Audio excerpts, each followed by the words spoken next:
Good morning, students of class 6, subject science, lesson number 3, natural fibers to fabric, page number 47। अब इसमें हम पढ़ेंगे कि फैब्रिक तक जो प्रोसेस बनता है फाइबर से लेकर फैब्रिक तक उसके बारे में पढ़ेंगे, और नेचुरल फाइबर्स के बारे में पढ़ेंगे जिसमें जो हमें प्लांट्स और एनिमल्स से नेचुरली ऑब्टेन होते हैं। Now let's read the lesson. Introduction.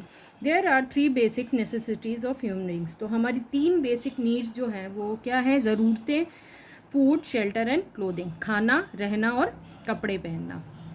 दस clothing is one of our basic needs, और क्लोथिंग जो है हमारी एक बेसिक नीड है, बेसिक ज़रूरत है। We wear different types of cloth such as shirts, pants, skirts, sweaters, saris, shawls etcetera.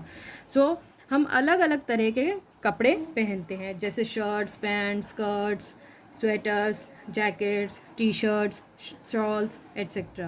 When we go to the market to buy clothes, a large variety of fabrics are available.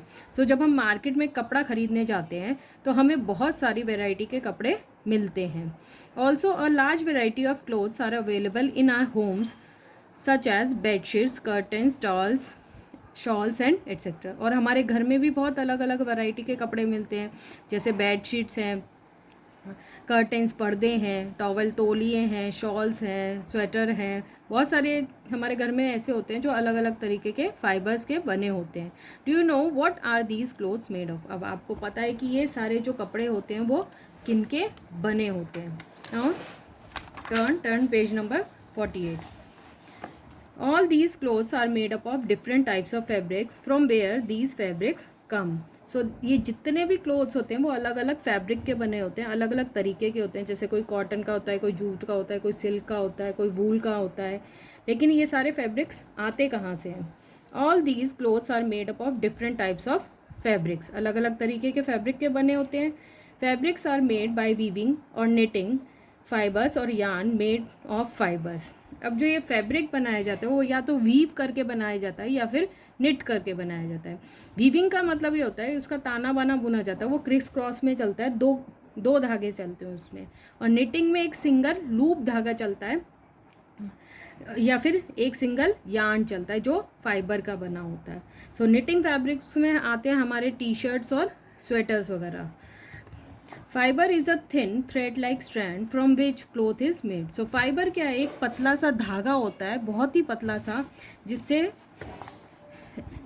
कपड़ा बनाया जाता है। In this chapter we will learn about different types of fibres and processing of fabric from fibres. So अब हम इसमें पढ़ेंगे कि fibres, अलग अलग तरीके के फाइबर्स के बारे में, और उन फाइबर्स से कपड़ा फैब्रिक कैसे बनता है।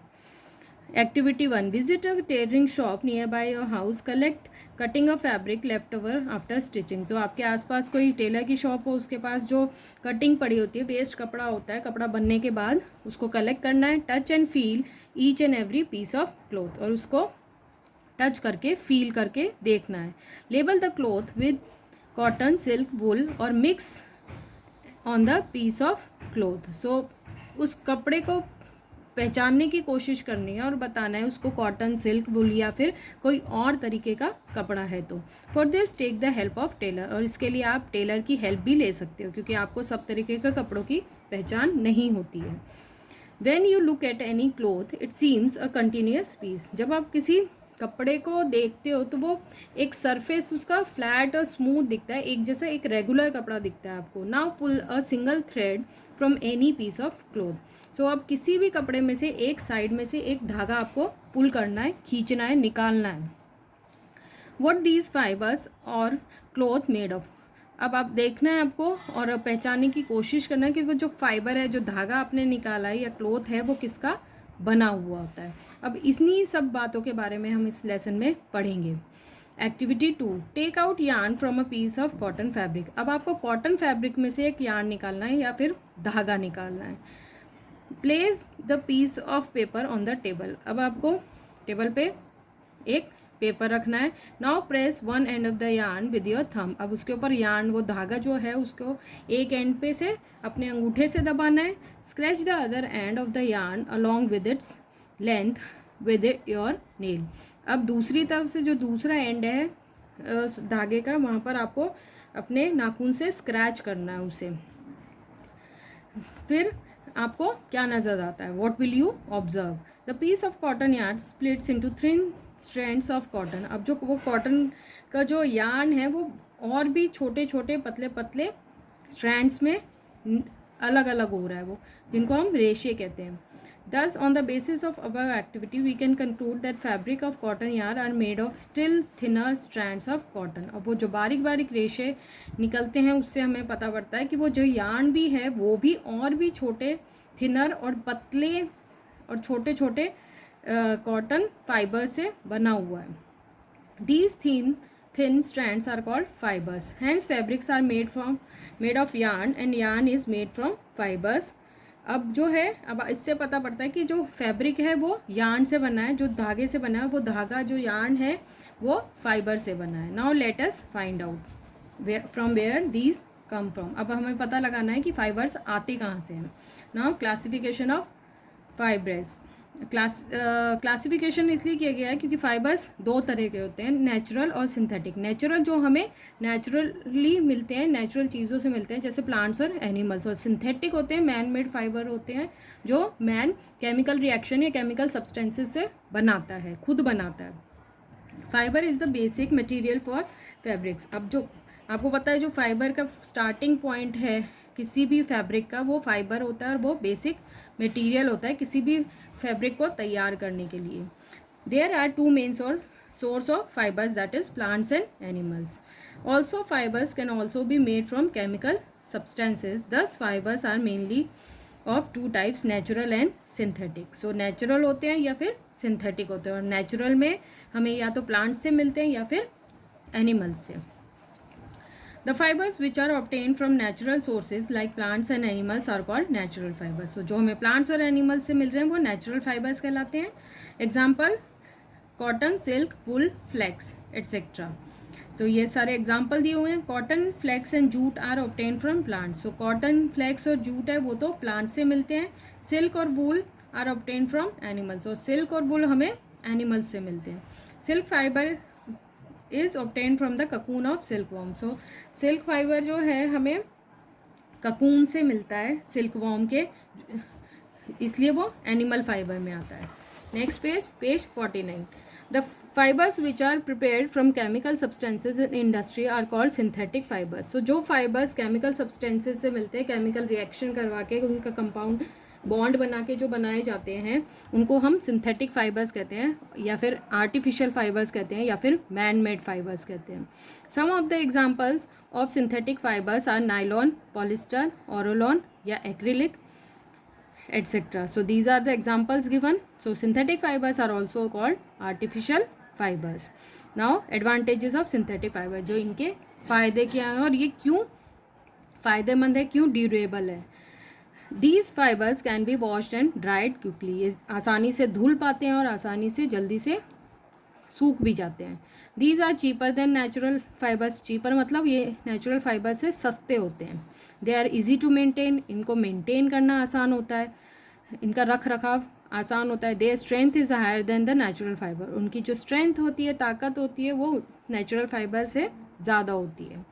Now differences between natural and synthetic fibers. अब हमें नेचुरल और सिंथेटिक फाइबर्स के डिफरेंसेस देखने हैं। The fibre which we get from nature are natural fibres. So जो नेचर से मिल रहे हैं वो नेचुरल फाइबर्स हैं, और जो केमिकल्स से मिल रहे हैं वो सिंथेटिक फाइबर्स हैं। Their production depends on environmental and climate. So इनकी जो प्रोडक्शन है वो एनवायरमेंट और क्लाइमेटिक कंडीशन पे है। जैसे कॉटन है, जूट है, तो इनकी जब खेती की जाती है तो वो क्लाइमेट, मौसम और आसपास के एनवायरनमेंट के हिसाब से की जाती है। Their production does not depend on environment and climate. लेकिन जो सिंथेटिक फाइबर्स हैं वो बड़ी बड़ी फैक्ट्रीज़ में केमिकल रिएक्शन से किए जाती है, तो उनको मौसम, क्लाइमेट या आसपास के वातावरण से कोई लेना देना नहीं है। There can be dust impurities in natural fibres, और डस्ट और इम्प्योरिटीज़ हो सकती है, मतलब धूल, मिट्टी, गंदगी, कुछ भी हो सकता है नेचुरल फाइबर में। No dust and impurities present. Dust और इम्प्योरिटीज़ सिंथेटिक फाइबर में इसलिए नहीं होती है क्योंकि वो विद इन द फैक्ट्रीज़ या फिर केमिकल रिएक्शन की वजह से किया जाता है, तो वो बाहर एनवायरनमेंट को इतना एक्सपोज ही नहीं होती है, तो वहाँ पर गंदगी बिल्कुल नहीं होती है. The dyeing process is easy in these fibres. Dyeing मतलब उनको अलग अलग कलर में डाई करना, वो ईजीली नेचुरल फाइबर्स में होता है.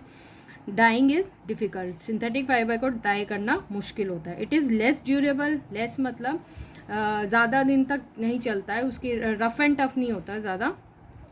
It is more durable. Synthetic fibre होता है जो रफ एंड टफ होता है, जो आप किसी भी तरीके से उसे इस्तेमाल करते हैं वो ज़्यादा डैमेज नहीं होता है. Turn page number 50. Now this is the assignment. You have to do it at home. आपको नेचुरल सिंथेटिक फाइबर के एग्जाम्पल देने हैं जो आपके घर में यूज़ होते हैं. फाइबर क्या होता है और फाइबर को क्लासीफाई करना है नेचुरल और सिंथेटिक फाइबर में, जो एग्जाम्पल दिए हुए हैं उनमें से. So now plant fibres. अब हम प्लांट फाइबर्स के बारे में पढ़ेंगे, उन फाइबर्स के बारे में पढ़ेंगे जो हमें प्लांट से मिलता है. First one is cotton. Cotton is obtain from cotton plant. So cotton है हमें कॉटन प्लांट से मिलता है, दैट इज़ रुई. It is the most widely use natural fibre. So ये सबसे ज़्यादा इस्तेमाल करने वाला नेचुरल फाइबर है, सूती कपड़ा जिसे कहते हैं. The plant is grown at places having black soil and warm climate. So जो ये कॉटन प्लांट उगाया जाता है वो ब्लैक सॉइल में और वार्म क्लाइमेट में उगाया जाता है. Cool, soft and comfortable. Cotton is presently the world most use fibre. So ये ठंडा रहता है, सॉफ्ट होता है और ईजी टू वेयर होता है, कंफर्टेबल होता है पहनने में, इसलिए ये सबसे ज़्यादा इस्तेमाल किया जाता है worldwide. Every part of the cotton plant is useful. और कॉटन प्लांट का हर पार्ट यूजफुल होता है. We see its application in industries such as apparel, home furnishing, medical and surgical, automobiles etcetera. So ये कहाँ कहाँ इस्तेमाल हो रहा है. अपैरल मतलब जो कपड़े से रिलेटेड इंडस्ट्री है वहाँ पर. होम फर्निशिंग जैसे सोफ़ा, कर्टन्स, ये सारे होम फर्निशिंग में आते हैं. Medical use, medical and surgical, medicated रुई आती है. ऑटोमोबाइल, गाड़ियाँ वगैरह है जो उससे रिलेटेड जो वर्क होता है automobile etcetera. Cotton is also use for making fabrics. Cotton इस्तेमाल किया जाता है कपड़ा बनाने के लिए, फिलिंग पिलोज, तकिए भरने के लिए, मेट्रेसेस, गद्दे बनाने के लिए, क्विल्ट्स, रजाइयाँ बनाने के लिए, and wicks of oil lamp. और ऑयल लैम्प के अंदर जो थ्रेड होती है उसको बनाने के लिए. Now obtaining cotton from cotton seeds. अब हमें कॉटन सीड से कॉटन कैसे मिलता है. The fruits of cotton are of size of lemon. So जो कॉटन का जो प्लांट होता है उसके जो फ्रूट होता है वो लेमन, नींबू के साइज़ का होता है. After maturity cotton balls are burst open to produce cotton seeds. तो जब वो पक जाते हैं और वो बर्स्ट हो जाते हैं, फट के उसमें से कॉटन प्रोड्यूस होता है. Covered with white soft cotton fibre. सफ़ेद रंग का या फिर ऑफ वाइट कलर का कॉटन फाइबर हमें मिलता है. Cotton plants are picked from the fields having cotton seeds in them. So cotton plant को फिर पिक किया जाता है, उनको तोड़ के इकट्ठा किया जाता है कॉटन सीड से. The cotton fibres are then separated from seeds. वे उनको कलेक्ट करने के बाद उन्हें कॉटन को सीड्स से, बीज से अलग कर दिया जाता है. This process of separating fibres from seed is called ginning. और इस प्रोसेस को हम जिनिंग बोलते हैं. Aim of ginning. अब एम ऑफ जिनिंग मतलब ये क्यों ज़रूरी है ginning. To remove the fibre from the seed. तो सीड जो होता है, बीज जो किसी काम का नहीं होता लेकिन फाइबर हमारे कपड़े बनाने के काम आता है, उसको उससे फाइबर को सीड से अलग किया जाता है. To remove the neps and wastage in some extents. तो जो उसके वेस्टेज होता है, जो भी अनवांटेड मटेरियल होता है उसको रिमूव किया जाता है. The to collect the seeds and seedless cotton fibres separately. अब कुछ सीडलेस कॉटन फाइबर मतलब फाइबर्स को अलग कर दिया उनके बीज से. To separate cotton fibres from the root position of the seeds. तो जहाँ से रूट पोजीशन है, बिल्कुल जहाँ से एंड पॉइंट जहाँ से फाइबर कॉटन सीड से जुड़ा होता है, वहाँ से उसको अलग कर दिया जाता है. Previously ginning was done by hand but nowadays machines are also used. पहले तो हाथों से जिनिंग किया जाता था लेकिन अब जिनिंग मशीन्स आती है, उनको यूज़ किया जाता है जिनिंग प्रोसेस के लिए. So first figure is given, ginning of cotton by machine and ginning of cotton by hand. So difference is given here. That's it. read this lesson at home up to page number 50. Bye. Have a nice day.